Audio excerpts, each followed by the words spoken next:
qui ne s'est pas comporté de façon conforme à la charte des valeurs des Républicains. Et donc ça a été l'union sacrée pour décider avec clarté et immédiateté d'exclure Éric Ciotti du mouvement Les Républicains. Et donc nous allons désormais nous organiser pour que la campagne se fasse sans lui et pour qu'il y ait un pilotage de la campagne avec Annie Genevard notamment, François-Xavier Bellamy et tous ceux qui souhaiteront au sein des Républicains accompagner donc cette campagne. Éric Ciotti ne fait plus partie des Républicains et par acclamation d'ailleurs. Il y a eu véritablement tous ceux qui ont pris la parole, de Jean-François Copé à Xavier Bertrand, à Laurent Wauquiez, à Annie Genevard, à Gérard Larcher, à Bruno Retailleau, une unanimité absolue et des mots extrêmement forts et puissants pour dire qu'en fait, la politique, c'est aussi des convictions et qu'il a trahi, en fait, il a commis une transgression idéologique qui n'était pas acceptable. Là, il dit je reste président, là, il vient de communiquer en faisant signer des militants pour dire j'ai déjà 10 000 militants qui me soutiennent.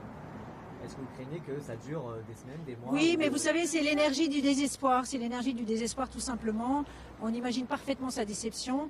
Mais encore une fois, la politique, c'est aussi une affaire de comportement. Éric Ciotti s'est très très mal comporté parce qu'à aucun moment, il n'a pris cette décision si grave pour les Républicains sans consulter aucun des responsables politiques.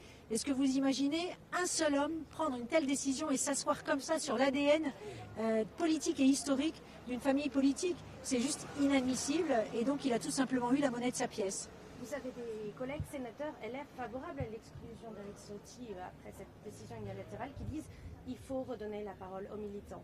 On n'aura pas le temps avant les législatives express, mais cet été, un congrès, tout le monde, il faut retourner à la base. Il y aura de toute façon un conseil national qui réunira évidemment tous les militants. Mais vous savez, quand Éric Ciotti a pris cette décision, il n'a absolument pas consulté les militants. Encore une fois, c'est une décision totalement unilatérale, une décision aussi grave qui, encore une fois, est totalement contraire en fait à l'histoire politique de notre famille, puisqu'on sait que le Front National a toujours été un adversaire en fait de la droite gaulliste et républicaine.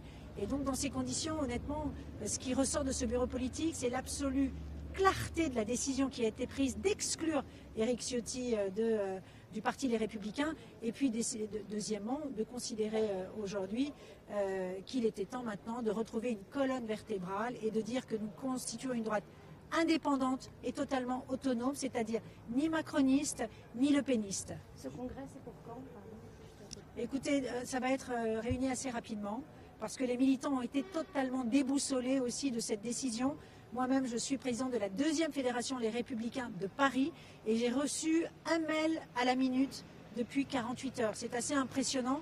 Tout le monde a été abasourdi parce que personne n'a rien vu venir, et cette décision a été très immédiate et très brutale. En fait, je crois qu'Éric Ciotti a pris cette décision le dimanche soir en prenant la dissolution. La vérité, c'est qu'en fait, nous sommes dans ce chaos depuis la décision prise par Emmanuel Macron, qui a jeté une forme, oui, il est vrai, de chaos dans le paysage politique français.